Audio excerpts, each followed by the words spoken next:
caracteres.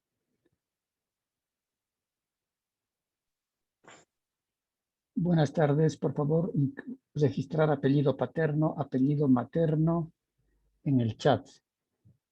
Sergio, Alexandra.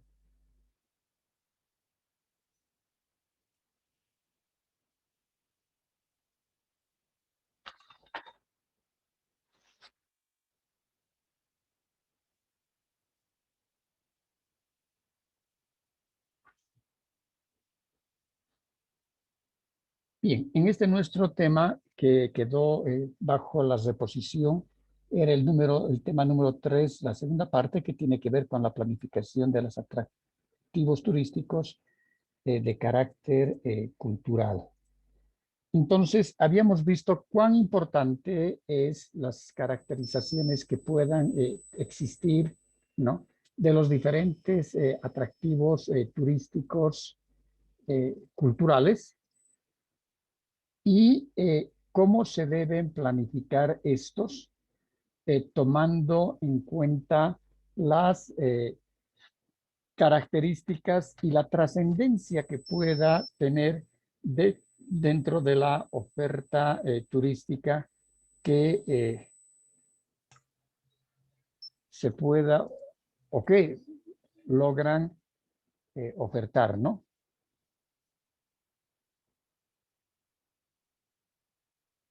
En este caso podemos ver de que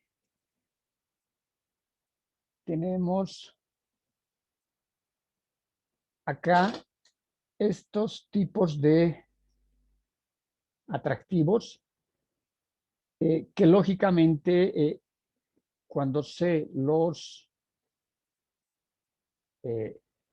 planifica, ¿no?, hay que establecer la priorización que puedan tener estos, las características que reviste el atractivo. Acá, por ejemplo, tenemos una pirámide de los mayas, ¿no?, y lógicamente que el monumento, por las características históricas, por las características arqueológicas, por las características místicas, religiosas que tienen, entonces atrae lógicamente un gran número de turistas a nivel mundial. No nos olvidemos de que México, independientemente de lo que es la pandemia, recibe casi 40 a 45 millones de turistas por año. Y lógicamente que los turistas van a ver la parte cultural, ¿no?, y también van a disfrutar de las actividades hídricas, en este caso de la playa, y dentro de sus principales playas tenemos todo lo que es el sector de Quintana Roo y Cancún, ¿no? También dentro de Cancún, en Quintana Roo y en Cancún, que está en la península, ¿no?, perdón, que está en el Golfo de México, también se encuentran este tipo de vestigios de civilizaciones antiguas. Entonces, planificar las atracciones de carácter cultural va a significar, decíamos, en muchos de los casos, ponerlas en valor. Y ponerlas en valor va a significar restaurarlas o, de alguna manera, es decir, darle esa parte que requiere de la infraestructura, eh, básica que va a requerir, ¿no? Sin infraestructura, sin caminos, sin luz, sin agua, y la parte de la planta turística, que serían los hoteles, toda la parte hotelera, los restaurantes, las actividades, no hay turismo. No existe el turismo. Entonces, justamente la planificación de las atracciones turísticas o atractivos turísticos de carácter cultural como también de carácter de naturaleza o naturales. Es decir, requieren de todo ese proceso para ponerlos en valor y que realmente los turistas puedan disfrutar viendo estos atractivos, conociendo la historia, comprando los souvenirs y lógicamente que quede en el imaginario del turista esas maravillas que está contemplando. Porque habíamos dicho que en el fondo lo que se compran son ilusiones. En el fondo de la misma situación del turismo y del producto turístico, lo que se compran son ilusiones. Y estas ilusiones, lógicamente, eh, van a significar, esa expectativa que tengan, ¿no? Esa expectativa que tengan los turistas de que aquello que les están ofertando, lógicamente, va a ser lo que realmente ellos están esperando ver. Preguntas.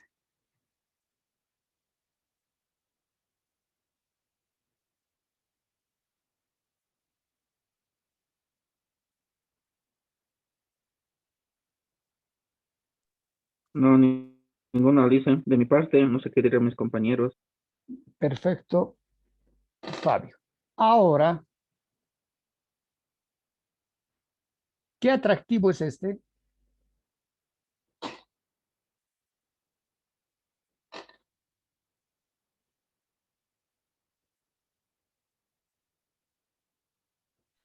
Creo que es Incachaca, Incayacta.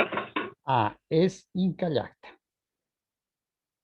Ahora, ¿cómo podemos valorar nosotros el atractivo turístico de Inca Yacta?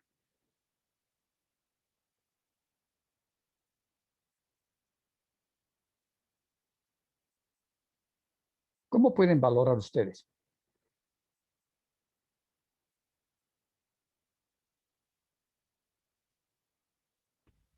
Que tenga un mantenimiento. ¿Ya? ¿Cómo ven y observan en esa fotografía? ¿Qué es lo que pasa? Está totalmente. Exactamente, está totalmente, ni siquiera deteriorado, está totalmente abandonado. Es un abandono total, pero un abandono impresionante. Miren ustedes acá, ni siquiera se han hecho la limpieza de todos los matorrales y de la hierba. Las piedras caídas, piedras sobrepuestas. Es decir, no hay ese interés de poder poner en valor el atractivo. Y hoy en día el atractivo turístico está siendo manejado por la comunidad de Inca Yacta. Entonces, también puede existir, y en algunos casos hemos visto, de que hay planificación, ¿no?, de sitios determinados. Y en este caso se puede elaborar un plan de desarrollo turístico para Inca Yacta. Inca Yacta y todos sus alrededores desde la población de Pocona. Entonces, lo que se tiene que hacer en ese caso, el municipio lo que tiene que hacer es eh, concientizar a los comunarios de la importancia que va a representar para ellos poner en valor el atractivo y, lógicamente, trabajar con los arqueólogos, que la mayor parte de los arqueólogos están en este momento, es decir, adscritos al Museo Arqueológico de San Simón, y trabajar con ellos, ver hasta dónde se puede restaurar el monumento, porque originalmente esta parte del templo tenía techo, según las investigaciones que hace Nordesquiol hace casi 80 años atrás.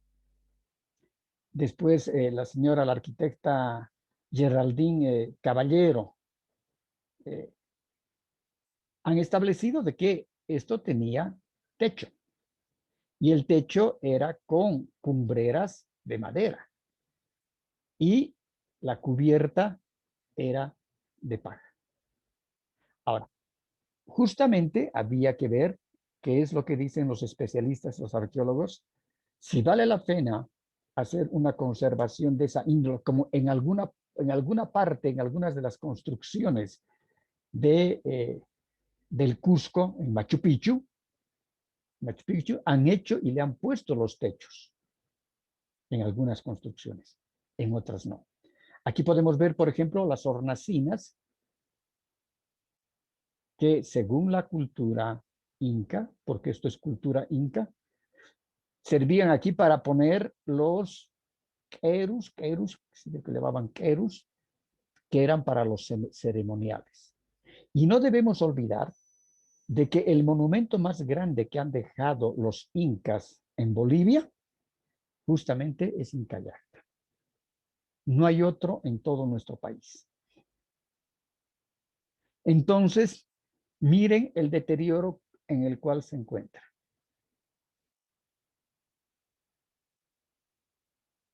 Y eso que hace más o menos 15 años, el BID otorgó dineros y se elaboró un proyecto de puesta en valor de Inca Yacta en papel. Han hecho el trabajo, el proyecto, y de ese proyecto solamente llamaban en ese entonces CDTI, si no me equivoco, que es un centro de desarrollo turístico, que era un pequeño albergue con tenía una oficinita donde vendían las entradas, creo, un pequeño albergue con literas, con una capacidad para 8 personas o 10 personas, y se construyó. Ahora, no sé en qué estado habrá quedado, porque eso manejaban los comunarios. Entonces, en este caso, esta planificación tiene que estar direccionada como un plan de desarrollo, ¿no?, de una zona determinada, y en este caso puede ser Inca Yacta, poner en valor el atractivo, empezar a reunirse, el consultor que se adjudique la licitación, trabajar con los arqueólogos, trabajar con los comunarios, trabajar con los operadores de turismo, levantar también encuestas en el diagnóstico para conocer la percepción y el perfil del consumidor turista, y que realmente se pueda poner en valor el atractivo. ¿Esto dónde es?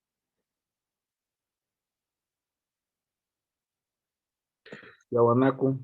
Tiahuanaco. Imaginen la diferencia entre Inca Yacta y Tiahuanaco.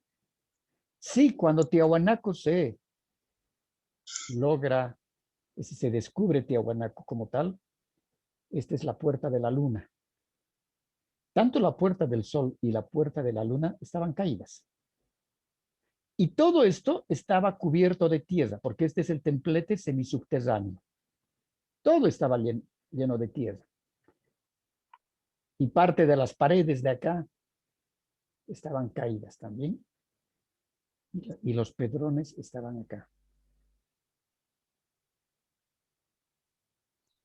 diseminados.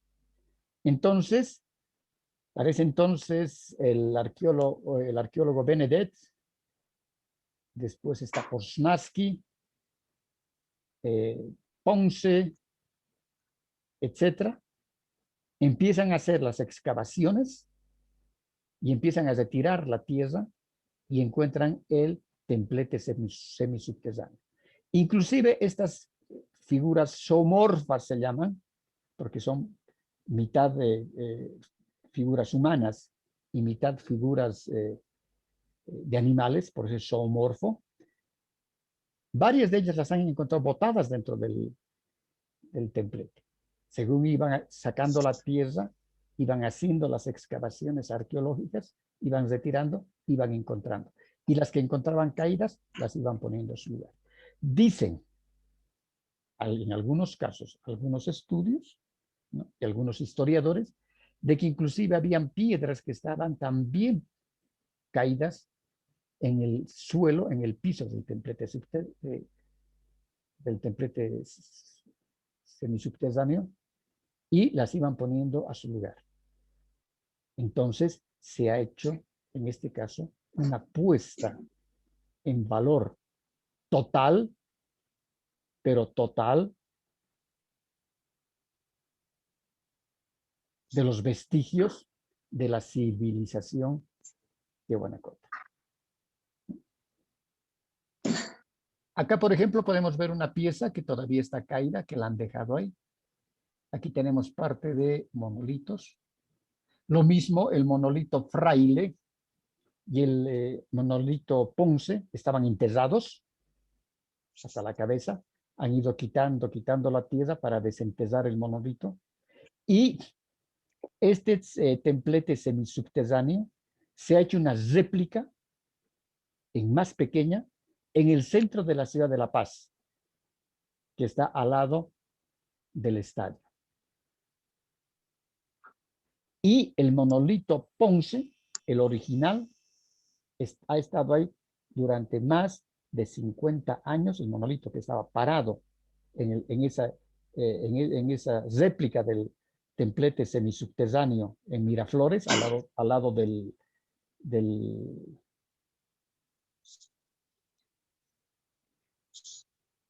¿cómo es esto? Del estadio. Recién creo que hace 10 años o 15 años, 10 años debe ser, han vuelto el monolito a regresar, han vuelto a regresar a su lugar de origen, Tiahuanaco. Pero como la visión de ese entonces, inclusive del ente oficial del turismo, porque en ese entonces el ente oficial del turismo se llamaba IBT, Instituto Boliviano de Turismo, juntamente con el grupo de arqueólogos, inclusive han hecho una réplica en la ciudad para que los turistas puedan ver aquello, esa réplica del templete semisubterráneo, y ellos puedan motivarse y trasladarse hasta Tiahuanaco para ver el resto de todas las ruinas, ¿no? Es decir, era otra visión. No nos olvidemos, el primer ente oficial del turismo, como ente oficial del turismo, se ha creado en el gobierno en el año 1900, no me acuerdo si es 39 o 40, durante el gobierno del presidente Toro. No sé si era coronel o general Toro. Ahí es cuando se crea el primer ente oficial del turismo y se crea también, creo que el 52, el 50-52, la primera escuela de turismo para enseñar, pero lo que se enseñaba era guiaje y se llamaba la escuela de cicerones, porque la palabra cicerones se utilizaba como sinónimo de guías. Y generalmente los guías o cicerones visitaban la réplica del templete semisubterráneo y primeramente los primeros guías cicerones de ese entonces eran extranjeros porque hablaban 2 o 3 idiomas. Entonces mostraban y guiaban el templete semisubterráneo en Miraflores y luego seguramente los turistas se motivaban y ya las operadoras de turismo. La primera operadora de turismo en Bolivia fue Crillon Tours, situada en La Paz, ¿no? Vendía el paquete para ir hasta Tiahuanaco y visitar también el lago Titicaca. Entonces, la diferencia aquí es abismal entre esta y este otro atractivo. Inclusive ahora, en la puerta, antes de ingresar a las ruinas de Tiahuanaco, hay un pequeño museo, hay el centro artesanal donde venden réplicas de los monolitos en forma de ceniceros trabajados en piedra labrada, ¿no? Y creo, si no me equivoco, la principal cantera donde labran esa piedra para hacer las artesanías está en Comanche, que es en el altiplano boliviano, en el altiplano paceño. Pero, es decir, Durante muchos años, muchísimos años, el principal atractivo en Bolivia, más de 50, alrededor de 70, 80 años, el principal atractivo turístico en Bolivia fue las ruinas de Tiahuanaco y el lago Titicaca, que Bolivia se vendía bajo esas características. El campesino en su balsita de totora, yendo o pescando en el lago, y él y Tiahuanaco viéndose así. Esa era la oferta turística boliviana, porque todavía no se había descubierto ni se había publicitado el Salar de Uyuni, ¿no? Entonces, esa era la venta y ese era el producto turístico boliviano. Estas son las ruinas de Nazca, donde es todavía un enigma para muchos arqueólogos, historiadores, etcétera, porque esta imagen, aquí vemos como una araña, solamente se la puede ver de arriba, es decir, del aire. Porque si vamos abajo, vemos las líneas, pero no llegamos a observar qué es en sí esa pintura o esos rasgos, ¿no? Entonces, eso también queda en la incógnita. ¿Qué es esto? ¿Dónde es esto?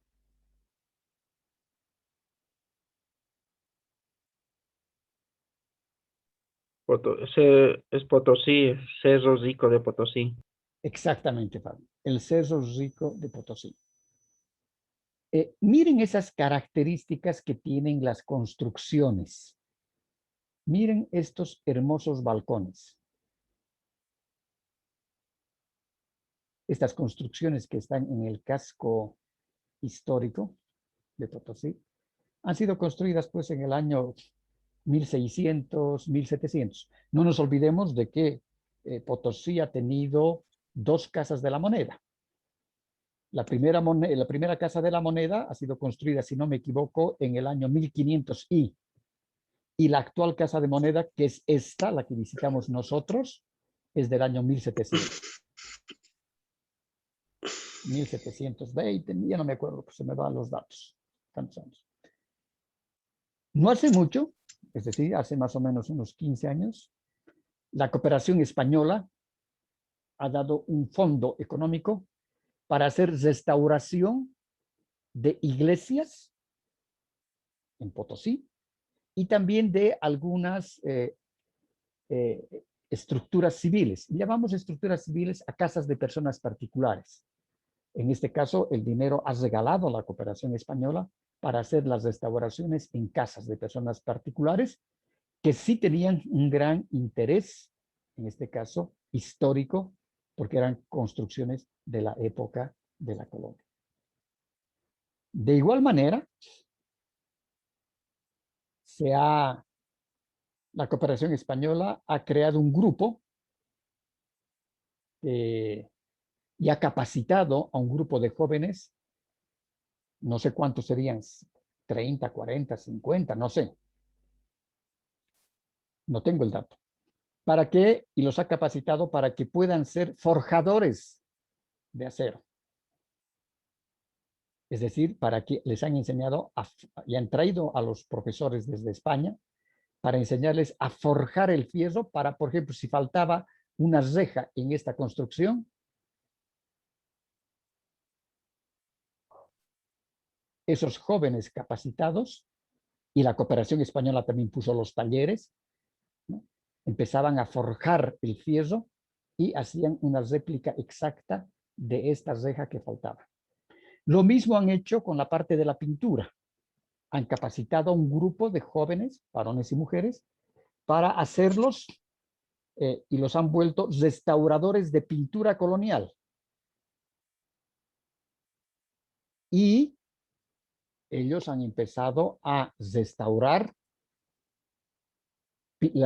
lógicamente con especialistas bolivianos y españoles como maestros, pero les han enseñado también a hacer las restauraciones en las pinturas coloniales. Y también les han enseñado a tallar la madera a otros.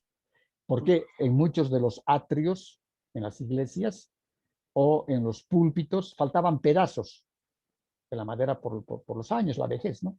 Entonces, ellos tallaban otra madera y iban acoplando las partes que faltaban también en toda la parte de de los atrios, decíamos, del atrio de afuera, si era madera, de las puertas principales de las iglesias, de los altares,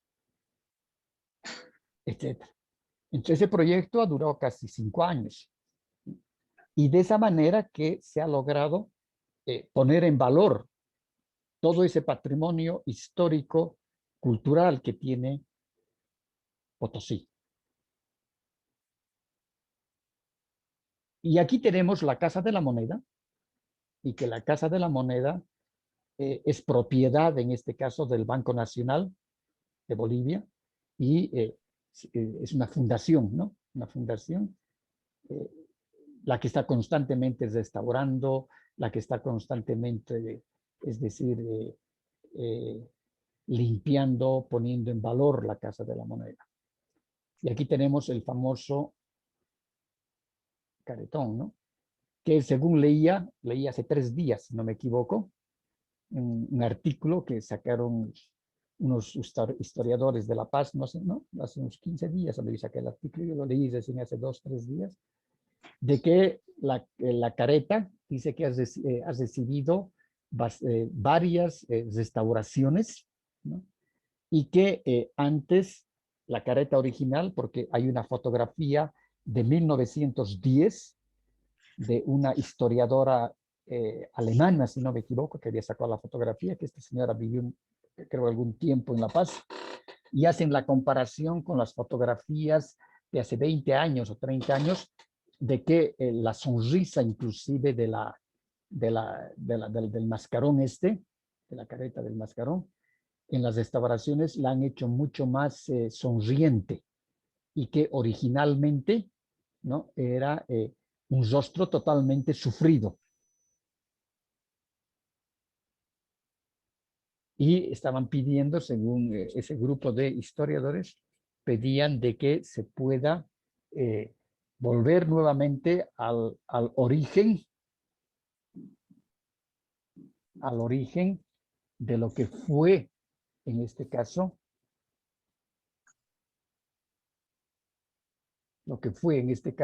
el caretón original, ¿no? ¿Esto dónde es? Perú. ¿Qué lugar?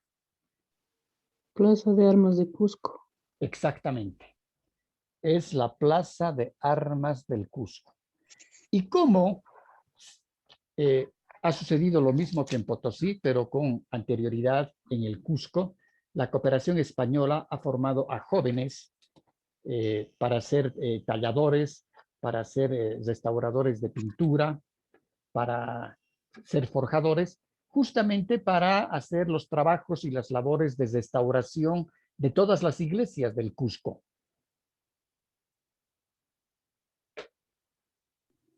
Pero lo bueno ha sido de que aquí, en este caso, en el caso del Perú, seguramente que ha debido ser participación del Perú, que era el Tour Perú, Fondo de Turismo del Perú, una parte del Ministerio de Turismo del Perú de ese entonces, ¿no? A estos muchachos que los han formado para ser restauradores desde tablos, de pintura, forjadores, etcétera. Después de que han terminado sus trabajos en todas las iglesias, porque aquí hay iglesia, más aquí hay iglesia, es decir, todo el Cusco, el centro histórico y más allá, todos son iglesias de la época de la edad, la época del coloniaje, ¿no? Entonces han formado a estos muchachos, y después de hacer las restauraciones en todo lo que correspondía, en obras civiles como también en obras religiosas como son las iglesias, los han formado también para que puedan pintar artesanía, es decir, hacer réplicas de los cuadros coloniales de la escuela cusqueña. Porque en la época de la colonia, el Cusco ha tenido el Cusco, ha tenido un tipo especial de pintura que siempre se ha caracterizado su pintura de santos, imágenes, todo eso, pero con mucho dorado, con mucho color dorado. Entonces han formado a esos muchachos que han restaurado las pinturas y todo eso. Y estos muchachos inclusive eran hasta amas de casa, ¿no?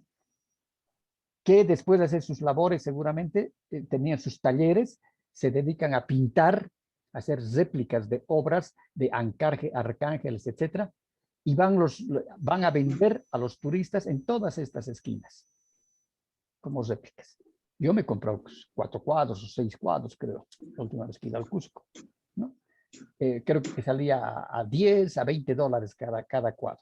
Y son cuadros hermosísimos porque realmente parece que fuesen originales, pero son réplicas y pasan como artesanías. ¿Preguntas?